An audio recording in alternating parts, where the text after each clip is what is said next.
The guard stood tall, not moving another inch. His eyes stayed locked on Rick. "Lieutenant John Miller," the guard said in a clear voice that everyone could hear, "received the Medal of Honor for saving 14 men under heavy fire." Rick's tough act began to crumble. He looked at John with new eyes. "How do you know that?" he asked the guard. "Because one of those 14 men was my grandfather," the guard said. A murmur ran through the crowd. Many people gasped. This was getting more interesting by the second. John looked at the guard more closely. "Your grandfather was Tim Reynolds?" he asked, his voice full of surprise. The guard gave a small nod, still keeping his eyes on Rick. "Yes, sir. He told me stories about you my whole life. He said you carried him 2 miles after he was shot, even though you were hurt too." John's eyes filled with tears. "Tim was a good man. Is he still?" "He passed away last year, sir," the guard said.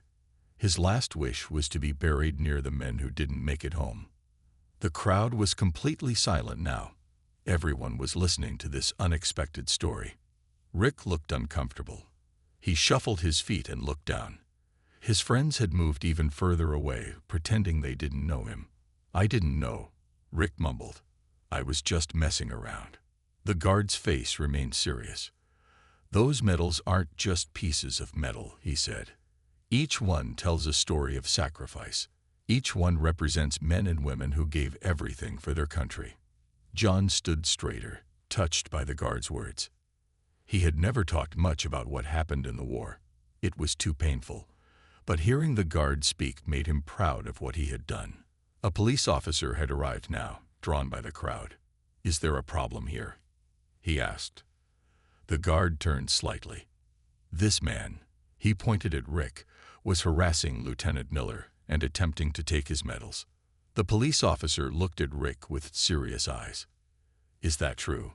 he asked. Before Rick could answer, someone in the crowd called out, "It's all on video. We recorded the whole thing." Rick's face turned red. He knew he was in trouble now. Trying to steal medals from a war hero was a serious crime. And there were dozens of witnesses. "I wasn't really going to take them," Rick said quickly. "I was just talking." The police officer didn't look convinced. "I think you should come with me, sir. We need to have a talk down at the station." As the officer led Rick away, the crowd began to clap. They clapped for John, and for the guard who had broken the rules to stand up for what was right. The guard turned to face John and gave him a perfect military salute. "It's an honor to meet you, sir," he said. "My grandfather said you were the bravest man he ever knew." John returned the salute. His hand was shaking slightly with emotion. "Your grandfather saved my life too," he said. "We saved each other." The crowd was watching with teary eyes. This was better than any movie. It was real life, happening right in front of them. What no one knew was that someone very important had been watching too. From a window in the palace nearby, a royal figure had seen the whole thing. And what would happen next would surprise everyone even more. Rick moved even closer to John. "What's wrong, old-timer? Can't prove those medals are real." He turned to his friends. "See, I told you he was a fake." John stayed calm. "I don't need to prove anything to you," he said. "The men I served with know the truth." Rick laughed again. "There are no men. You never served. You're just a sad old man pretending to be a hero." John looked at the memorial wall again. "I lost 23 friends in that war," he said quietly. "Their names are on this wall. I visit them every year." "Yeah, right," Rick said. He looked at his friends. "This old guy thinks he's some kind of war hero." His friends laughed. A woman in the crowd stepped forward. "Leave him alone," she said to Rick. "Show some respect." Rick turned to her. "Mind your own business, lady. This is between me and the fake soldier." The woman stepped back, afraid of Rick's angry face. No one else in the crowd spoke up. Rick turned back to John. "If you were really a soldier, you would stand up for yourself," he said. "Real soldiers don't just stand there and take insults." John looked Rick in the eyes. Real soldiers know which battles are worth fighting, he said. Rick didn't like that answer. He reached out and pushed John's shoulder. Come on, soldier. Show us what you've got. John didn't move. He just kept standing tall. His eyes were sad, but not afraid. The royal guard still stood at his post. His face showed nothing. But his eyes had moved again. He was watching everything now. Rick reached for one of John's medals. I think I'll take this, he said. You don't deserve it anyway. Just as Rick's fingers touched the medal, something unexpected happened. The royal guard moved. Everyone gasped. The guards never moved while on duty. It was a strict rule. The guard took 3 steps forward, his movements sharp and precise. He stood between John and Rick. His face was still blank, but his eyes were hard. Step away from Lieutenant Miller, the guard said in a firm voice. The crowd went silent. Even the birds seemed to stop singing. No one could believe what they were seeing. Rick looked confused. What? You can't talk or move. That's your job. Step away from Lieutenant Miller, the guard repeated. Now. Rick looked at his friends for support, but they had backed away. They didn't want trouble with the royal guard. You don't know who I am, Rick said to the guard, but his voice was less confident now. I know exactly who you are, the guard said. You're a man disrespecting a war hero on sacred ground. John looked surprised. He had not expected anyone to step in, especially not the royal guard. Rick tried to act tough. Whatever, man. It's a free country. I can say what I want. Freedom was paid for with the blood of men like Lieutenant Miller, the guard said. His voice was calm but powerful. Men who risked everything so you could stand here today. The crowd began to whisper. Phones were recording everything. This was not something you saw every day. Rick didn't know what to do. He hadn't planned for this. The guard wasn't supposed to move or speak. That was the rule. And now, everyone was watching to see what would happen next. 6 months had passed since the incident at the memorial. It was a warm spring day. The Veterans Center was busy with activity. A special event was happening today. The king was coming to visit. Everyone at the center was excited. The old veterans polished their medals and put on their best clothes. The staff made sure everything was clean and perfect. Even the garden outside was trimmed and neat. John wore his full uniform. All his medals shone in the morning light. He looked proud and tall despite his age. Rick was there too. He had completed his 6 months of community service, but he still came to the center every day. He had become an important part of the place. The veterans loved him, and he loved them. At noon, the royal cars arrived. Guards and security people came first. Then the king stepped out of his car. Everyone stood at attention. The king walked into the center, smiling and greeting people. He stopped to talk to many of the veterans, thanking them for their service. He seemed genuinely interested in their stories. When he reached John, the king shook his hand warmly. Lieutenant Miller, he said, it's good to see you again. John bowed slightly. Thank you for coming, Your Majesty, he said. It means a lot to everyone here. The king nodded. I've been following your story, he said.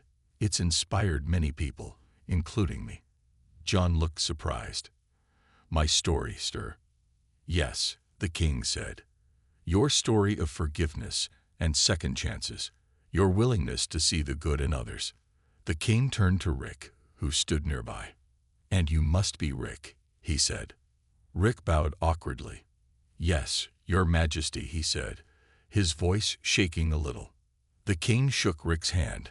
I've heard good things about you, he said, about how you've changed and grown. Rick's face turned red. Thank you, sir, he said. I've had good teachers. He looked at John and the other veterans. The king smiled. That's why I'm here today, he said, to announce a new program that was inspired by what happened between you two. Everyone listened closely as the king explained. The new program would connect young people with veterans across the country. The young people would learn from the veterans' experiences. The veterans would have company and help. Both groups would benefit. And the king added, I want Lieutenant Miller and Rick to lead this program, to be its first ambassadors. John and Rick looked at each other in surprise. Lead a royal program, the ambassadors. It was a big honor. We would be honored, Your Majesty, John said. Rick nodded in agreement. The king smiled. Excellent, he said. I believe your story can inspire many others. After the king left, John and Rick sat together in the garden. They were both quiet, thinking about what had just happened. Did you ever think, Rick said finally, that me being the jerk to you at the memorial would lead to all this? John laughed. No, I didn't, he said. Life is full of surprises. I was so stupid that day, Rick said, shaking his head. I didn't understand anything. But you understand now, John said. That's what matters. You've learned and grown. Rick nodded. Thanks to you, he said. You saw something in me that I didn't see in myself. John smiled. That's what this new program will do, he said. Help young people see the best in themselves, and help veterans know that their stories matter. As they sat there, they could see the future of the program. Veterans sharing their wisdom and experiences. Young people learning about courage, sacrifice, and service. Bridges being built between generations. All because of what happened that day at the memorial. All because a thug mocked a veteran, a guard broke the rules, and a king watched from a window. Small moments can lead to big changes. That was the lesson Rick had learned. And now he would help others learn it too. As the sun began to set, John and Rick walked back into the center. Tomorrow, they would start planning the new program. Tomorrow, they would begin a new chapter in their unlikely friendship. But for now, they were just grateful for the journey that had brought them here. A journey that had started with disrespect and anger, but had led to understanding and purpose. Sometimes, the worst moments in life can lead to the best changes. Rick knew that better than anyone. While John was having tea with the king, Rick was sitting in a police station. He had been there since yesterday. The police had questioned him for hours about what happened at the memorial. Rick had never been in real trouble before. He acted tough, but he had never done anything really bad. Now he was facing serious charges for trying to steal medals from a war hero. The police officer sat across from Rick. You're in a lot of trouble, young man, the officer said. Disrespecting a veteran and trying to take his medals is a serious crime. Rick looked down at his hands. He felt ashamed now. I wasn't really going to take them, he said quietly. I was just trying to look cool in front of my friends. The officer shook his head. That's not a good reason. Those medals represent sacrifice and courage, things you know nothing about. Rick didn't answer. He knew the officer was right.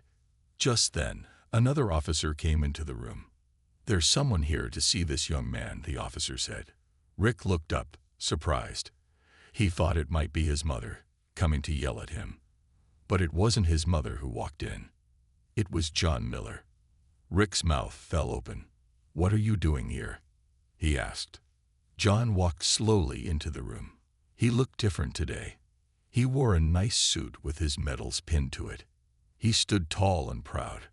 I came to talk to you, John said to Rick. He turned to the officers. Can I have a few minutes alone with him? The officers nodded and left the room. Now it was just John and Rick. John sat down across from Rick. I just had tea with the king, he said. Rick's eyes went wide. Really? The king? John nodded. Yes. He saw what happened yesterday. He wanted to thank me for my service. Rick didn't know what to say. Yesterday, he had thought John was just a sad old man. Now he was finding out that John was important enough to have tea with the king. I talked to the king about you, John continued. Rick felt worried. What did you say? I told him that you're young and made a mistake, John said. I told him I don't want to press charges against you. Rick couldn't believe his ears. You're not going to press charges? After what I did? John shook his head. No. But I do want something from you. What? Rick asked. I want you to learn, John said. I want you to understand what those medals really mean. I want you to understand what service and sacrifice are all about. Rick nodded slowly. How do I do that? John smiled slightly. There's a program at the Veteran Center. Young people work with veterans, helping them, listening to their stories.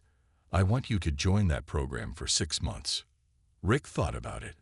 6 months was a long time, but it was better than going to jail. Okay, he said. I'll do it. John stood up. Good. The officers have the details. I'll see you at the center next week. As John turned to leave, Rick called out, Mr. Miller.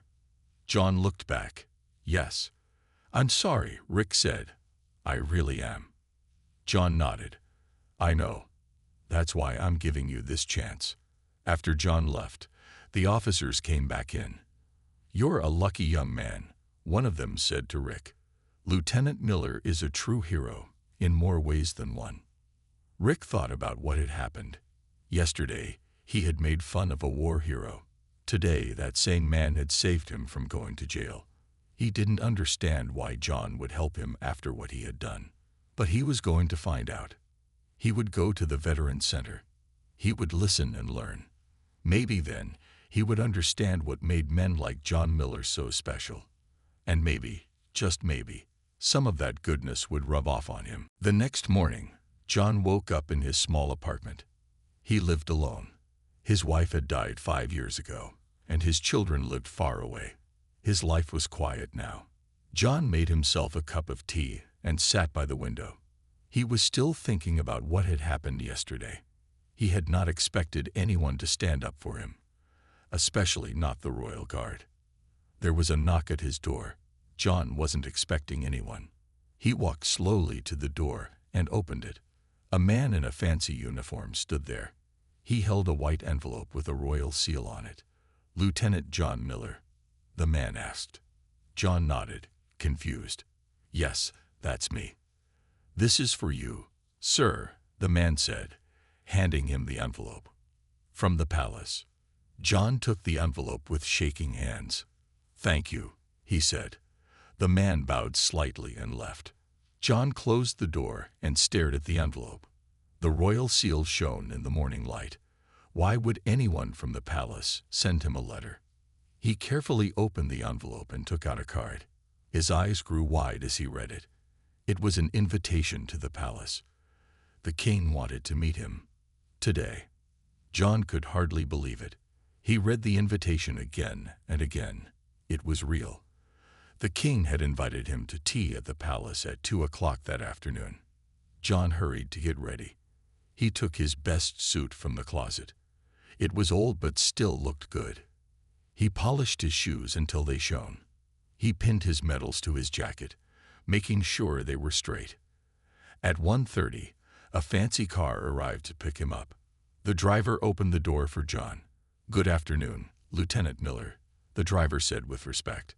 The palace sent me to bring you. The drive to the palace was short. John looked out the window, his heart beating fast. He had never expected to visit the palace, and he certainly never expected to meet the king. When they arrived, a palace worker met John at the door. Welcome, Lieutenant Miller, the worker said. Please follow me. John followed the worker through grand halls with beautiful paintings and gold decorations. Everything was so fancy and clean. John felt out of place in his old suit. They came to a small room with comfortable chairs and a table set for tea. Please wait here, the worker said. His Majesty will join you shortly. John stood nervously, not sure what to do. Should he sit down? Should he stand? He decided to stay standing. A few minutes later, the door opened. John's heart nearly stopped. The king walked in, smiling. He was dressed simply in a suit, not a crown or royal robes. John tried to bow, but his old back made it hard. Your Majesty, he said, his voice shaking. The king walked over and shook John's hand. Lieutenant Miller, he said warmly. It's an honor to meet you. Please, sit down. John sat carefully in one of the chairs. The king sat across from him, A worker brought in tea and small sandwiches. "I saw what happened yesterday at the memorial," the king said, pouring tea for both of them. "I was watching from the palace window." John felt his face get hot. "I'm sorry about the disturbance, Your Majesty," he said. The king shook his head. "Don't apologize. You did nothing wrong. I wanted to meet you to thank you personally for your service." John could hardly believe what was happening. Here he was, having tea with the king, who was thanking him. And the king continued, "I wanted to tell you that the guard who helped you will not be punished for breaking the rules. In fact, I'm giving him a special award for his actions." John smiled. "He's a good man." He said his grandfather was Tim Reynolds. "Tim and I served together." The king nodded. "Yes, I know the story. Your bravery saved many lives that day." As they drank their tea, John began to feel more comfortable. The king asked him about his life, his family, and his time in the service. He listened with real interest to John's stories. For the first time in many years, John felt truly respected. And the best part was still to come. 1 year had passed since the incident at the memorial. The royal program that John and Rick led had spread to centers all over the country. Thousands of young people were connecting with veterans, learning from their stories, and helping them in their daily lives. The program had a name now, Bridges of Respect. It had become famous. Schools taught about it. Other countries were starting similar programs. John and Rick traveled a lot, speaking at schools and community centers. They told their story again and again. They talked about forgiveness, second chances, and the importance of respecting veterans. Today, they were back at the War Memorial where it all began. It was the anniversary of the incident. They had come to remember and reflect. The Royal Guard, David, was there too. After receiving his medal from the king, David had been promoted. He now trained new guards. He taught them that sometimes doing the right thing means breaking the rules. David stood at attention near the memorial.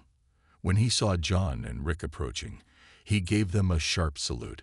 John returned the salute. Rick, who had learned proper military respect, did too. "It's good to see you both," David said.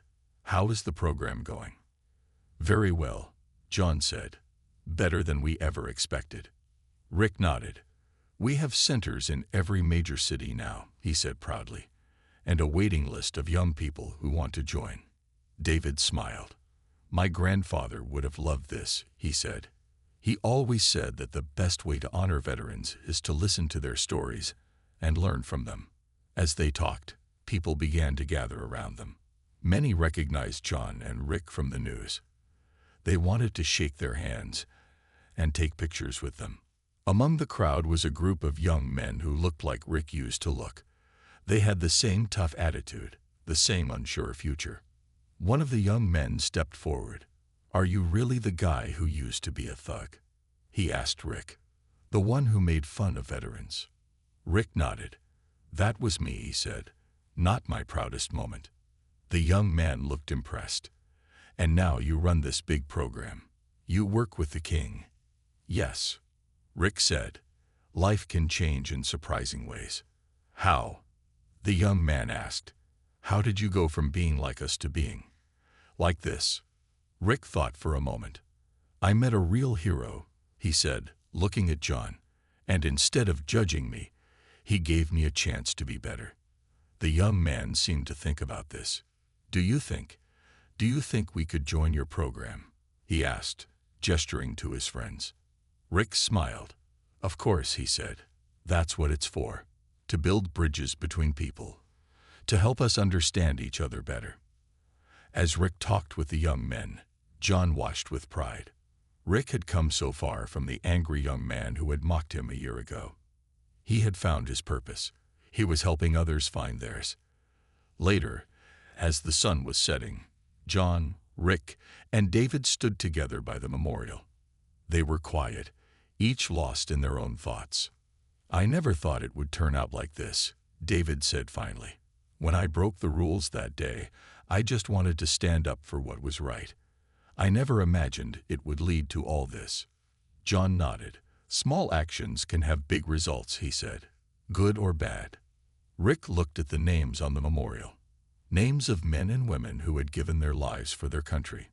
Names that now meant something to him. "Thank you," Rick said quietly to John, "for seeing the good in me when I couldn't see it myself." John put his hand on Rick's shoulder. "That's what bridges are for," he said. "To connect people who might otherwise never meet. To help us cross the divides between us." As they stood there, more people gathered around them.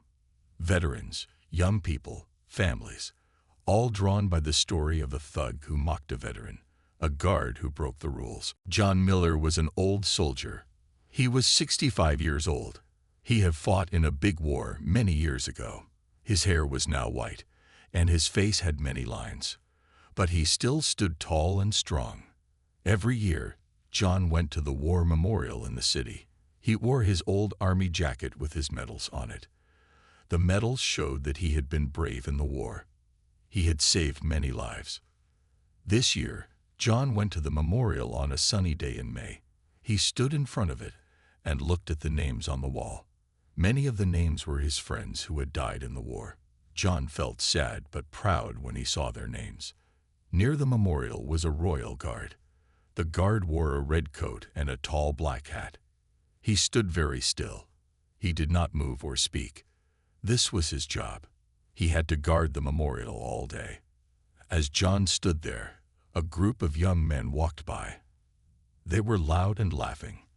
They wore baggy pants and had tattoos on their arms. The leader of the group was a big man named Rick. Rick had a shaved head and a mean look in his eyes. Rick saw John standing by the memorial. He nudged his friends and pointed at John. "Look at that old man with his fake medals," Rick said loudly. His friends laughed. John heard them, but did not look at them. He kept looking at the names on the wall. He was thinking about his friends who had died. Rick did not like being ignored. He walked up to John and stood right in front of him. "Hey, old man," Rick said, "where did you get those fake medals?" "From a toy store." John looked at Rick with calm eyes. "These medals are real," he said quietly. "I got them for serving my country." Rick laughed in John's face. "Yeah, right. You probably never even fought in a real war. You're just an old fake." Some people walking by stopped to watch. They looked worried. No one said anything. The royal guard stood still, looking straight ahead. He did not seem to notice what was happening. John did not get angry. He had seen much worse things in the war. "Young man," he said to Rick, "you don't know what you're talking about." Rick's face turned red. He did not like being talked to like that. He reached out and flicked one of John's medals with his finger. "These aren't real," he said. "Prove it, old man." More people had stopped to watch now. Some had their phones out and were recording. Everyone was waiting to see what would happen next. Would John get angry? Would someone step in to help him? The royal guard still had not moved. But if anyone had looked closely, they would have seen his eyes move slightly to look at what was happening. His hand gripped his gun a little tighter. John stood there, facing the young thug. He was not afraid. He had faced much scarier things in his life, but he was sad to see such disrespect. No one knew it then, but what would happen next would surprise everyone there. It would change Rick's life forever, and it would remind people why we should respect our veterans. 3 months passed. Rick kept going to the Veterans Center every day. What had started as a punishment had become something he looked forward to. The veterans had become his friends. Rick had changed in other ways too. He stopped hanging out with his old friends. He cut his hair and got rid of his baggy pants. He started doing better in school. His teachers were surprised by the change. One day, a TV news crew came to the Veterans Center. The story about the Royal Guard breaking the rules to defend John had spread all over the country. People wanted to know more about John and his medals. The news reporter interviewed John first. John told the story of what happened in the war, how he had saved his friends, and how he had nearly died doing it. He spoke simply, without making himself sound like a hero. Then the reporter asked about what happened at the memorial. "And how do you feel about the young man who disrespected you?" the reporter asked. John smiled. Why don't you ask him yourself? He's right over there. The camera turned to Rick, who was helping an old veteran in a wheelchair. Rick looked up, surprised to see the camera pointed at him. The reporter walked over to Rick. You're the young man who confronted Lieutenant Miller at the memorial, she asked. Rick nodded, feeling ashamed. Yes, that was me. But I've learned a lot since then. Can you tell us what you've learned? The reporter asked. Rick looked at John, who nodded encouragingly. Rick took a deep breath. I've learned that courage isn't about acting tough or talking big, Rick said. It's about doing what's right, even when it's hard or scary. These veterans are the real deal. They risked everything for others. They're my heroes now. The reporter smiled. And Lieutenant Miller forgave you? Rick nodded. He did more than forgive me. He gave me a chance to learn and grow. He saw something good in me when I couldn't see it in myself. The story aired on the evening news. People all over the country watched it. Many were moved by John's forgiveness and Rick's change of heart. The next day, the Veterans Center received dozens of calls from young people wanting to volunteer. Schools called, asking if veterans could come speak to students. The center had never received so much attention. The Royal Guard who had broken the rules to defend John was also in the news. The king gave him a special medal for his actions. The guard, whose name was David, became a symbol of standing up for what's right, even when it means breaking the rules. John was proud of everything that had happened, but he didn't want to be in the spotlight. He was happy to go back to his quiet life, but his life wasn't so quiet anymore. He had new friends at the Veterans Center, including Rick. One evening, as John was leaving the center, Rick walked out with him. Can I ask you something? Rick said. Of course, John replied. Why did you help me? Rick asked. You could have sent me to jail, but instead you gave me a chance. Why? John thought for a moment. Because everyone deserves a second chance, he said, and because I saw something in you, something good that was just waiting to come out. Rick nodded. I want to be better, he said. I want to be brave, like you and the other veterans. John put his hand on Rick's shoulder. Bravery isn't just for soldiers, he said. It's for anyone who stands up for what's right. Anyone who helps others. Anyone who tries to make the world a better place. Rick smiled. Those words meant a lot coming from a real hero like John. As they walked, Rick made a decision. He would keep volunteering at the center, even after his 6 months were up. He would go to college and study history. And someday, maybe he would serve his country too, in his own way. The medals that he had once mocked now symbolized everything he wanted to be. Brave, selfless, and willing to stand up for others. And it all started with a moment of disrespect, a guard who broke the rules, and a veteran who chose forgiveness over punishment. A week later, Rick walked into the Veterans Center. He felt nervous. His friends had laughed at him when he told them where he was going. They didn't understand why he was doing this. But Rick knew he had to do it. It was either this or jail. And after thinking about it for a week, he was starting to feel curious about the veterans and their stories. The center was a simple building. Inside, old men and women sat in chairs, talking or playing games. Some were in wheelchairs. Some had missing limbs. All of them had served their country. A woman at the front desk smiled at Rick. "You must be Rick," she said. "We've been expecting you. John told us you'd be coming." Rick nodded. "Yes, that's me." "Great," the woman said. "We're happy to have you here. Let me show you around."